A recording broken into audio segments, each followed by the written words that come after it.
what's up guys? My name is Zach and today I am driving a 1997 Ford F-350.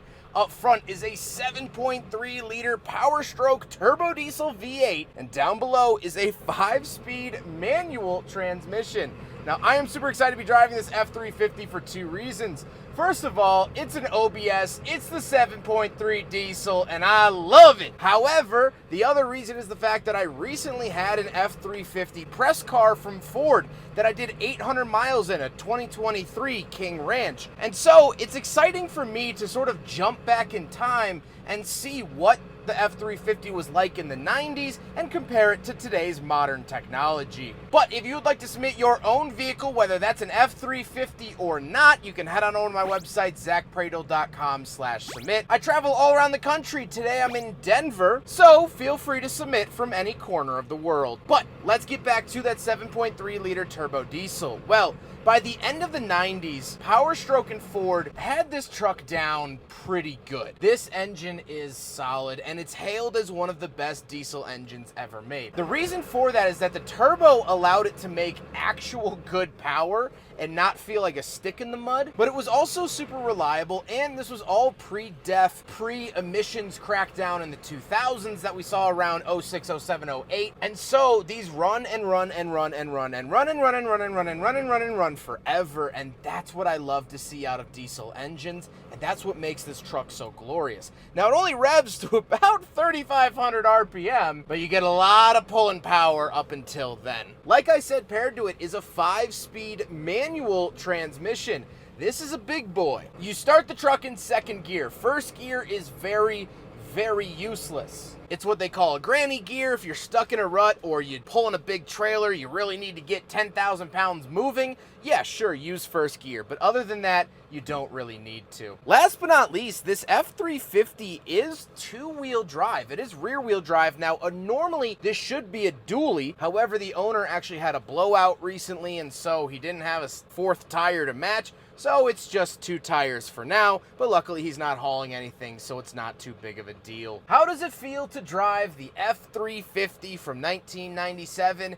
It's big and it's large and in charge. However, it doesn't feel nearly as big as modern trucks, which we'll touch on later on. But nothing in here is meant to comfort you. Nothing in here is meant to hold your hand through this experience. You drive this truck and that's it. You gotta use your muscles. And if you can't handle the heat, get out of the kitchen.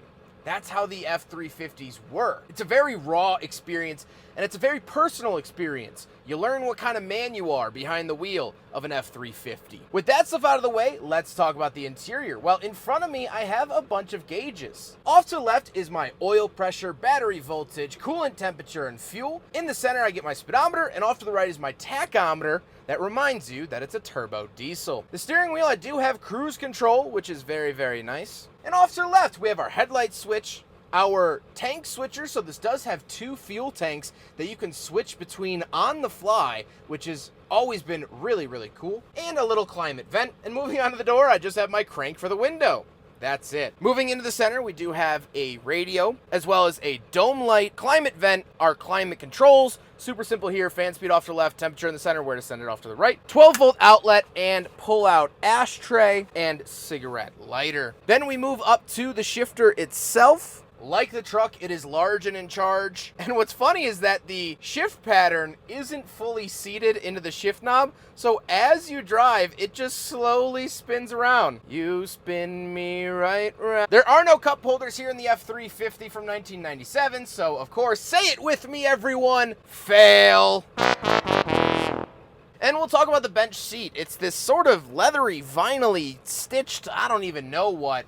But it's really bouncy, and it helps cushion some of the ride because the F-350 does ride very harshly. So it does help out in that way, and it's a bench seat. You can fit as many friends in here as you really want to, minus seat belts. However, this is a crew cab F-350, something I haven't reviewed here on the channel, so let's hop in through the back doors and do a back seat review. Something that the 1997 F-350 does share with the modern F-350 is the rear room. Now, the F-350 of 2023 actually has a lot more space, but this is still very spacious. I can sit as a 5'11", not small guy. My head isn't coming close to the ceiling. My knees are not coming even close to the front bench seat. Now, I don't get any amenities back here. I still have crank windows, and I could, I guess, share the dome light with the front. Oh no, I get my own dome light. I guess I could open up these rear windows for a nice little breeze on a summer day like today, but other than that, it's very simple and basic. But this is a true crew cab, and what I mean by that is that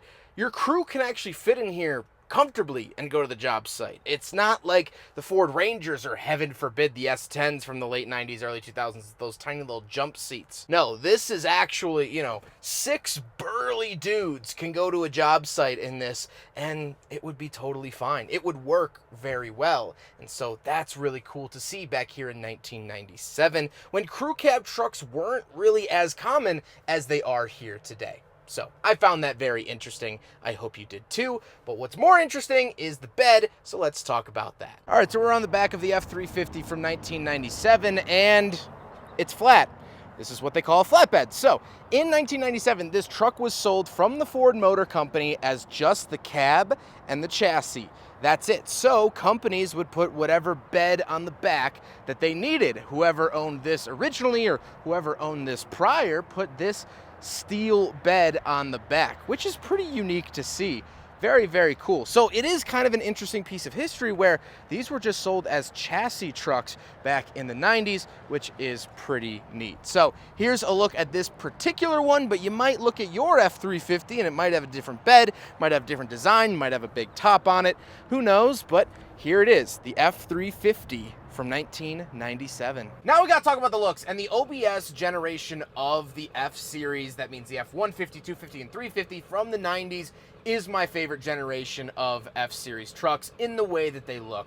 I think that this is how a pickup truck is in my head. If I were blindfolded and asked to draw a truck, just a generic truck, this is what I would draw, and I think most people are in the same boat. But now let's talk about the F-350 as a whole. How do I feel driving a 1997 after spending a week with the 2023? Well, the differences could not be more plentiful. As I said with the driving experience, this doesn't coddle you in any way. It's very raw. It's here to do a job, and it's going to do that job very, very well. The 2023 King Ranch had massaging seats. It had a giant infotainment system. It had cooled seats. It had adaptive cruise control. It had saddle leather throughout the interior. It had a sunroof.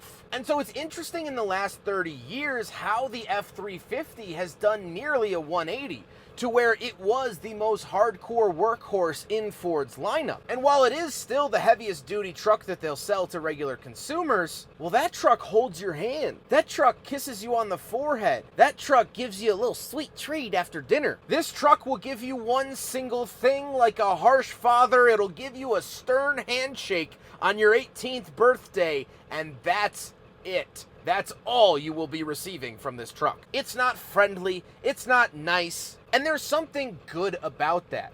Not every vehicle on planet Earth that you own has to be this kind, cuddly, loving automobile. Sometimes you just need a car or truck to do the thing, and this truck does the thing very, very well. Now, on the flip side of that, would I want to drive this every single day? No. The modern F-350 is way better at that. I did drive that every single day, and I loved it.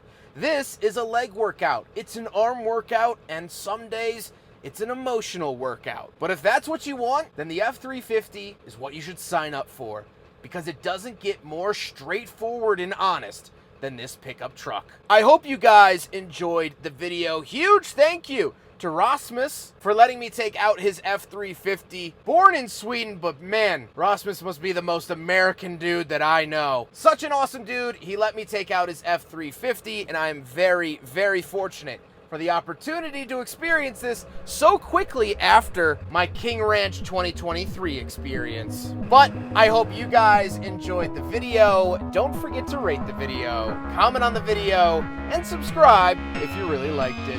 Take care, guys.